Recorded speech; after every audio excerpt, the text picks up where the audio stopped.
আলোচিত সাংবাদিক দম্পতি সাগররনী হত্যার ১৩ বছর, দেওয়াল জুড়ে শুধুই স্মৃতি। ২০১২ সালের ১১ই ফেব্রুয়ারি নৃশংস হত্যাকাণ্ডের শিকার হন সাংবাদিক দম্পতি সাগররনী। আলোচিত এই হত্যা মামলার তদন্ত প্রতিবেদন পিছিয়েছে শতাধিকবার। বিচারের দাবিতে এখনো তার পরিবার ঘুরছে আদালতের বারান্দায়। ঘটনার সুষ্ঠু বিচার ও মানবাধিকার প্রতিষ্ঠার বার্তা দিতে শাহবাগে জাতীয় জাদুঘরে সাগররনী হিউম্যান রাইটস ফটো অ্যাওয়ার্ড প্রদর্শনী আয়োজন করেছে সাগররনী ফাউন্ডেশন। সাগররনী হত্যাকাণ্ডের ১৩তম বছরে সুষ্ঠু বিচারের দাবিতে আয়োজিত চিত্র প্রদর্শনী পরিদর্শন করেন পরিবেশ, বন ও জলবায়ু উপদেষ্টা সৈয়দা রিজওয়ানা হাসান। এ সময় তিনি সাংবাদিকদের প্রশ্নের জবাবে বলেন, দ্রুততম সময়ের মধ্যে সাংবাদিক দম্পতি সাগররনী হত্যার বিচার কার্য সম্পন্ন করা হবে। এখানে এক ভাবনা তো একটাই, যে বিচারটা হতে হবে, দোষীদেরকে খুঁজে বের করতে হবে। এই সরকারের তো ভিন্ন রকম ভাবনার কোনো কারণও নেই, কোনো সুযোগও নেই।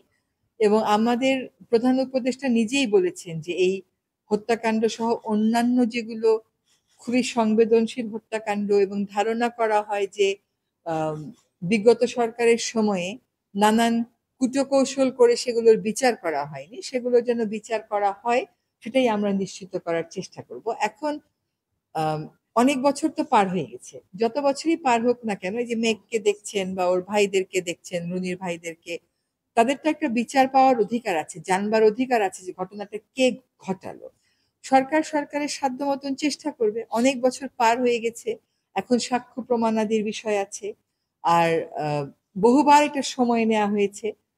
আমরা চেষ্টা করব, আমাদের মানে আগে যারা তদন্ত করতো তাদের উপর হয়তো একটা প্রভাব ছিল, কিন্তু এখন তো প্রভাব মুক্ত হয়ে তদন্ত করছে। এখন তদন্ত করে ওনারা যা বলেন তাই তো আমাদেরকে মানতে হবে, কিন্তু বিচার আসলে একটা হতে হবে।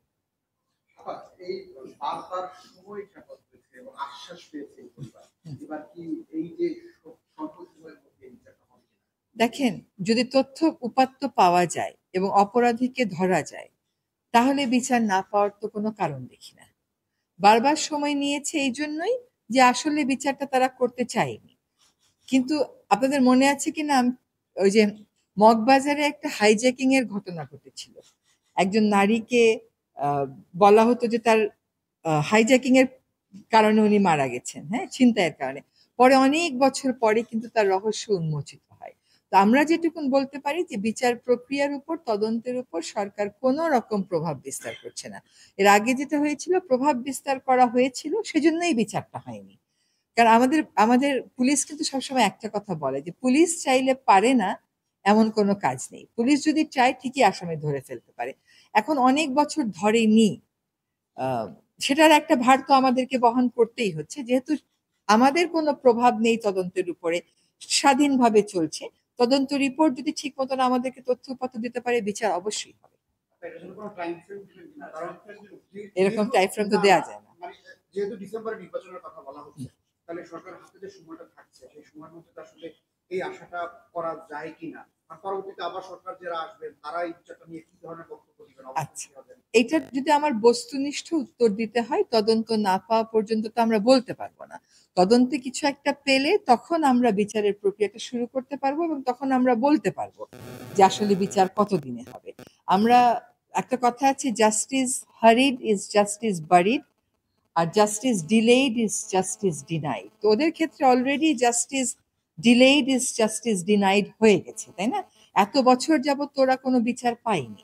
এখন অন্তত এইটুকুন ওরা সান্ত্বনা পাচ্ছে, বা বুঝতে পারছে যে সরকারের কোনো অসৎ উদ্দেশ্য নেই বা ভিন্ন রকমের কোনো উদ্দেশ্য নেই, যাতে করে ওরা বিচার না পায় এবং অপরাধ যাতে আড়ালে থেকে যায়। ও অন্তত ওইটুকুন শক্তি সাহস তাদেরকে আমরা যোগান দিতে পেরেছি। তারপরে তদন্ত হওয়ার পরে আমি বলতে পারবো যে আনুমানিক কিরকম সময় লাগতে পারে। তদন্ত রিপোর্ট না আসা পর্যন্ত এটা বলা যাবে না।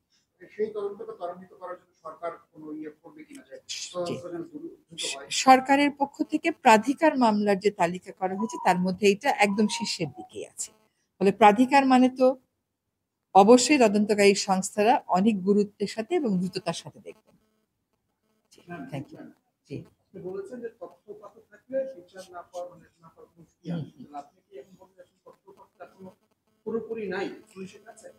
সেটা কি আমি বলতে পারি? কি আছে কি নাই, এটা যতক্ষণ পর্যন্ত প্রকাশ করা না হয়, সাবমিট করা না হয়, ততক্ষণ পর্যন্ত বলতে পারবো না। যে কোনো একটা বিচার করতে গেলেই তথ্য উপাত্তের ভিত্তিতে আপনার করতে হবে, আমি সেই আঙ্গিক থেকে বলেছি। আরেকটা কথা হলো কি, যে যেহেতু এখনো পর্যন্ত কোনো রকমের তদন্ত প্রতিবেদন আসেনি, বারবার কেবল আগের রিজিমে টাইমই নিয়েছে, তাতে করে কিন্তু সমাজে অনেক রকমের সন্দেহ দানা বেঁধেছে। হ্যাঁ, ফলে বায়বীয় কথা, বাতাসে ঘোরা কথা তো আমাদের পক্ষে বলা সম্ভব না। এটা একটা খুবই মর্মান্তিক হত্যাকাণ্ড, যেটা আপনি আমি যতটা না আবেগ আপ্লুত হই, এই পরিবারকে কিন্তু এটা বহন করতে হয়েছে, প্রতি মুহূর্তে বহন করতে হয়েছে। কাজে আমরা বিচারের দাবির প্রতি অনড় থাকি এবং দায়িত্বশীল বক্তব্য করি, যাতে করে ওদের কষ্টের বোঝা আর না বাড়ে।